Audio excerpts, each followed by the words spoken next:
O juiz federal Bruno Apolinário, que está exercendo a função de desembargador do Tribunal Regional Federal da Primeira Região, lá de Brasília, acabou de derrubar a medida cautelar que determinava a apreensão do passaporte do Luiz Inácio Lula da Silva. Então, a partir de agora, será devolvido o passaporte para o Lula e aí ele pode viajar para onde ele quiser do mundo. Assim entendeu o juiz Bruno Apolinário. E eu quero muito acreditar que ele não deu essa decisão com base na sua convicção pessoal, ideológica e tudo mais. Eu quero acreditar que ele não acredita que não há elementos para que se continuasse apreendido o passaporte do Lula.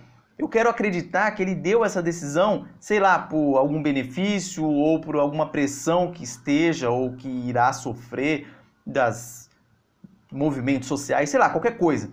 Porque se eu acreditar que ele deu essa decisão movido por uma convicção pessoal de que realmente não há risco do Lula fugir, aí, meu amigo, se tivermos autoridades judiciais com um pensamento desse, com certeza estamos na água da salsicha.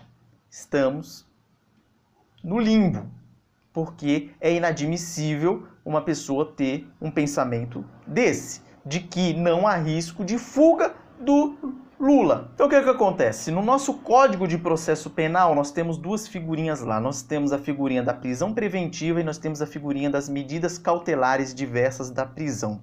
Na minha opinião, o Luiz Inácio Lula da Silva já era para estar preso há muito tempo. Só que para você prender uma pessoa preventivamente, você deve cumprir alguns requisitos que estão previstos no Código de Processo Penal.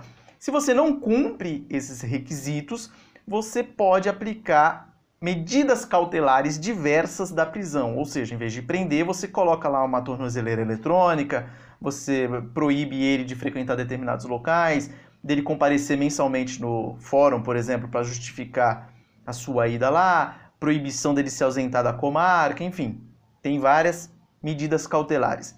E essa da apreensão do passaporte dele foi uma dessas medidas cautelares. Só que, na minha opinião, já caberia prisão preventiva contra ele já há muito tempo, desde que ele começou a falar que o judiciário estava perseguindo ele, que ele era um perseguido político, que ele começou a convocar a militância para ir às ruas, começou a convocar as pessoas para a violência, ele e os seus comparsas, como Lindenberg Farias, Gleice Hoffmann e assim por diante. Vamos lá, eu queria mostrar para vocês o artigo aqui para vocês não falarem que eu estou falando besteira. Artigo 312 do Código de Processo Penal vai dizer o seguinte: a prisão preventiva poderá ser decretada como garantia da ordem pública. Um requisito já cumpriu, garantia da ordem pública. Você vê a desordem pública só de ter uma audiência com o Lula. Você viu o bafafá que foi lá em Porto Alegre. Então, você cumprindo um desses requisitos, você já pode decretar prisão preventiva. Então já cumpriu um,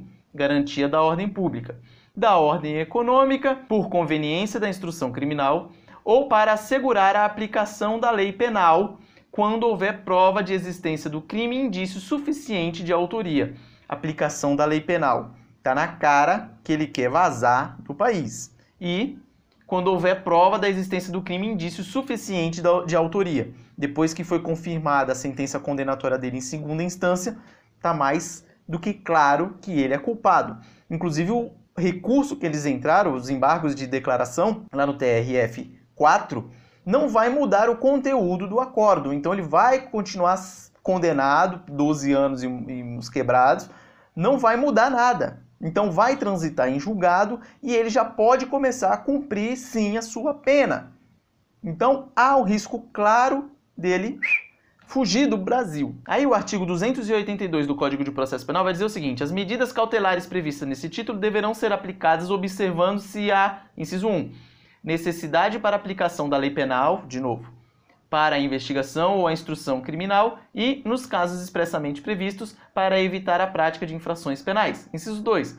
A adequação da medida à gravidade do crime, circunstâncias do fato e condições pessoais do indiciado ou acusado. Aqui nós temos adequação da medida à gravidade do crime. foi muito grave o crime dele, fora os outros que ele está respondendo, só no caso do Tipex, foi 12 anos. Imagina os outros. Então, gravidade do crime. Circunstâncias do fato. Circunstância. Ele era presidente da República. E condições pessoais do indiciado ou acusado. Condições pessoais. Ele consegue trazer um monte de tonto pro lado dele. Então, ele tem uma influência. Agora, o artigo 319 do Código de Processo Penal são medidas cautelares diversas da prisão. E aí ele vai citar várias medidas cautelares, inclusive uma dessa que é a apreensão do passaporte, que vai dizer lá, inciso 4, proibição de ausentar-se da comarca quando a permanência seja conveniente ou necessária para investigação ou instrução. Tem vários processos que ele está respondendo que está em fase de instrução, inclusive esse no TRF1 em Brasília, que ele tem audiência agora no mês de fevereiro, que foi no caso da compra dos caças suecos. E é isso. Nós temos um condenado com a sua sentença confirmada em segunda instância. O Supremo Tribunal Federal já falou que não vai analisar novamente a questão de que se a pessoa pode ou não começar a cumprir a pena após a condenação em segunda instância. Então, tá valendo. Logo, logo vai transitar em julgado a decisão no TRF4 e vão decretar a prisão dele, vai ser expedido o mandado de prisão contra ele. Ele tem conluio com várias ditaduras espalhadas pelo mundo, como em Cuba, na África e etc.